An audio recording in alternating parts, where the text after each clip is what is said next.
बिहार में गिरती हुई शिक्षा व्यवस्था,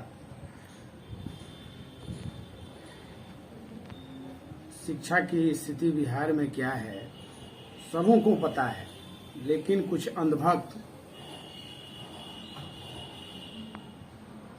जाहिल प्रवृत्ति के लोग जिनको शिक्षा से दूर दूर तक कोई संबंध नहीं है, वे लोग यह उदाहरण दे रहे हैं कि शिक्षा की स्थिति ठीक नहीं है तो यूपीएससी की परीक्षा में शुभम कुमार बिहार पूरे हिंदुस्तान में टॉप कैसे कर गए। मैं उन अंधभक्तों से पूछना चाहता हूं कि 1987 के बाद 2021 में शुभम कुमार जी यूपीएससी टॉपर हैं बिहार से। उन्होंने बिहार का मान और सम्मान बढ़ाया है। शुभम कुमार को दिल से बधाई देते हैं। बहुत बहुत शुभकामना कि आप और आगे बढ़ें और बिहार के साथ साथ देश का भी नाम ऊंचा करें। लेकिन आज स्थिति इतनी विकराल हो गई है शिक्षा के बारे में सुनने, देखने, समझने पर कि कुछ कहना नहीं बनता है। स्थिति इतनी विकराल हो गई है। जितने अंधभक्त हैं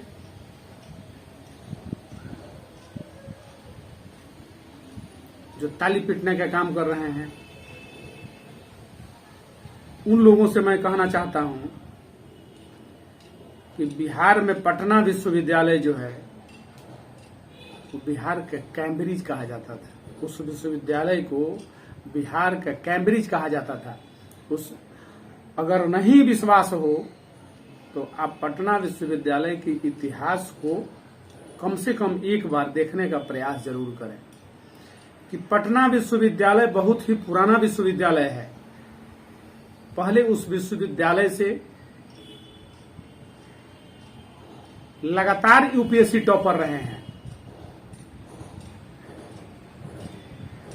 किसी समय तो यूपीएससी का खान कहा जाता था। पटना विश्वविद्यालय को कलेक्टर बनाने का खान कहा जाता था। ये स्थिति थी पटना विश्वविद्यालय की। उस समय किसकी सरकार थी? किसने उस विश्वविद्यालय को आगे बढ़ाया? आप लोग सोचिए, समझिए कि उस विश्वविद्यालय को किसने आगे बढ़ाया। बेहतरीन शिक्षक हुआ करते थे, 72 वाइस चांसलर हुआ करते थे, 72 चांसलर हुआ करते थे, अब 72 पढ़े लिखे नेता हुआ करते थे। आज स्थिति ठीक उल्टी हो गई है। जब से लालू यादव आए उसके बाद से तो स्थिति, शिक्षा तो खत्म ही हो चुकी बिहार से। कमोबेश पूरे हिंदुस्तान की बात है, बिहार की ही बात नहीं है। 15 साल लालू यादव ने बिहार को रसातल में ढकेल दिया। 15 साल नीतीश कुमार जी ने बर्बाद कर दिया। 15 और 15-30 साल में बिहार के शिक्षा को इन दोनों ने मिल करके सत्यानाश कर दिया। और अंधभक्त जो हैं वे कहते हैं कि इसके पहले शिक्षा बेहतर थी। अरे अंधभक्तों, कम से कम पीछे जाकर के देख तो लिया करो, और अभी जाकर के देख लिया करो कि क्या स्थिति है जिसको बिहार का कैम्ब्रिज कहा जाता था। बिहार के कैम्ब्रिज का ये स्थिति है तो समझ लीजिए कि बिहार के और विश्वविद्यालय की क्या स्थिति होगी और है। आए दिन अखबार में, न्यूज में, पेपर में, सोशल मीडिया पर लोगों से सुनने को मिलता है।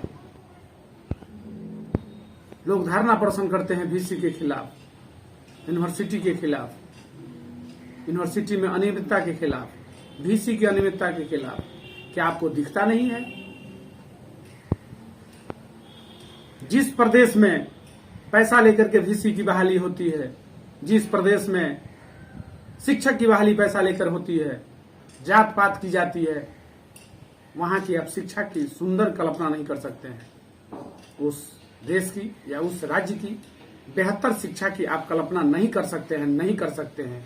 स्थिति यही है बिहार की, कमोबेश पूरे हिंदुस्तान की यही स्थिति है। IIT जैसे संस्था का हाल देख लीजिए, IIM जैसे संस्था का हाल देख लीजिए, एम्स की स्थिति देख लीजिए, और भी जितने मेडिकल कॉलेज हैं उनकी स्थिति देख लीजिए। कहीं टीचर नहीं है, बहुत जगह सीट खाली है। कॉलेज यूनिवर्सिटी का देख लीजिए, हर जगह सीट खाली है, हर जगह अराजकता है, हर जगह अनियमितता है। हम लोगों ने शिक्षा को बहुत नजदीक से देखा है, बहुत जगह जाने का मौका भी मिलता है, देखने को मिलता है कि क्या स्थिति है। कहीं शिक्षक हैं तो छात्र नहीं, छात्र हैं तो शिक्षक नहीं। नॉन टीचिंग का वही हाल है, बिना पैसा दिए कोई काम नहीं होता है। और ये अंधभक्त जो हैं, पार्टी के दलाल जो हैं, सरकार के पिछलग्गू जो बने हुए हैं, वे लोग कहते हैं इसके पहले क्या स्थिति थी। प्रत्येक साल आजादी के बाद प्रत्येक साल पटना यूनिवर्सिटी से दर्जनों IAS हुआ करते थे।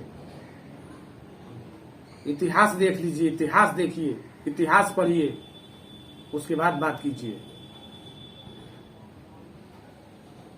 हमको तो बड़ी अफसोस होती है कि आखिर इस सरकार ने इन लोगों को कौन सी ऐसी घूटी पिला दी है कि लोग अपना इतिहास भी भूल गए हैं।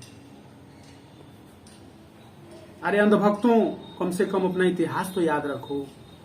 इतिहास नहीं याद रखोगे तो आने वाला भविष्य तुमसे सवाल करेगा, आने वाला भविष्य तुमसे सवाल पूछेगा और तुम्हारे पास जवाब नहीं होगा।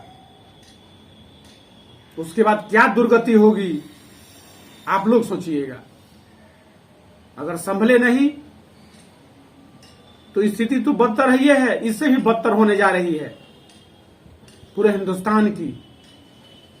इसलिए अपने हक के लिए अपने आवाज को बुलंद कीजिए ताकि वाजिब हक मिल सके, सुंदर सुचारू रूप से काम हो सके, कमीशनी खोरी खत्म हो सके, घूसखोरी खत्म हो सके, भ्रष्टाचार खत्म हो सके, बेरोजगारी खत्म हो सके, बंद पड़े कल कारखाने चालू हों ताकि बेरोजगारी खत्म हो जाए।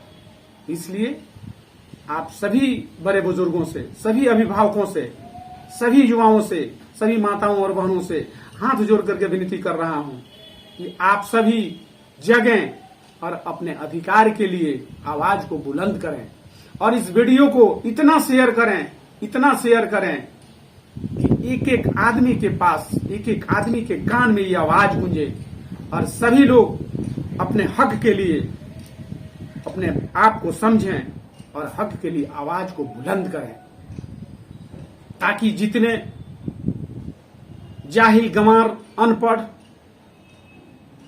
भ्रष्टाचारी, कुकर्मी जो नेता बैठे हुए हैं नीचे से ऊपर तक, उनको गद्दी, उनको कुर्सी छोड़ने पर मजबूर होना पड़े और वाजिब और सही लोगों को उनका हक मिल सके और उस कुर्सी पर पढ़े लिखे लोग बैठ सके, तभी आपको मेरा अधिकार मिल सकेगा। नहीं तो आपका वर्तमान तो खत्म हो ही रहा है, भविष्य भी खत्म हो जाएगा।